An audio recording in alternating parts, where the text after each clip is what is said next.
এবার এমবাপ্পে নিজেই পিএসজি ছাড়ার ঘোষণা দিলেন। কিলিয়ান এমবাপ্পে পিএসজি ছাড়ছেন সেটা নিশ্চিতই ছিল, শুধু তার আনুষ্ঠানিক ঘোষণাই বাকি ছিল। সেটাও আজ দিয়ে দিয়েছেন ফরাসি তারকা কিলিয়ান এমবাপ্পে। সামাজিক যোগাযোগ মাধ্যমে পোস্ট করা এক ভিডিওতে এমবাপ্পে নিশ্চিত করেছেন এটি ছিল পিএসজির হয়ে তার শেষ মৌসুম।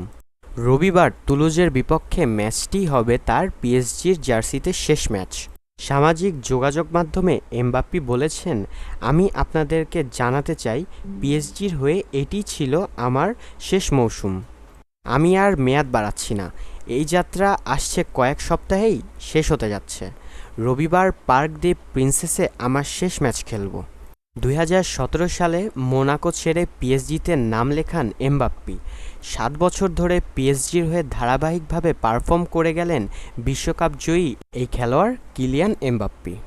গোল করা এবং গোল করানোয় নিজের ভান্ডার সমৃদ্ধ করেছেন এমবাপ্পে। পিএসজির হয়ে সব মিলিয়ে 306 ম্যাচে 255 গোল করেছেন এমবাপ্পে। 108টি গোল করিয়েছেনও এই খেলোয়াড়।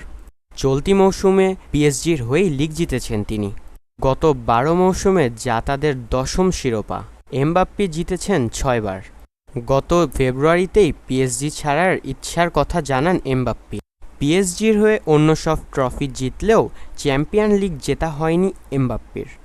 সর্বশেষ গত 9 মে বরুসিয়া ডর্টমুন্ডের কাছে চ্যাম্পিয়ন্স লিগের সেমিফাইনাল থেকে ছিটকে যায় পিএসজি। চ্যাম্পিয়ন লিগে এমবাপ্পের সর্বোচ্চ সাফল্য 2019 থেকে 2020 মৌসুমে ফাইনাল খেলা।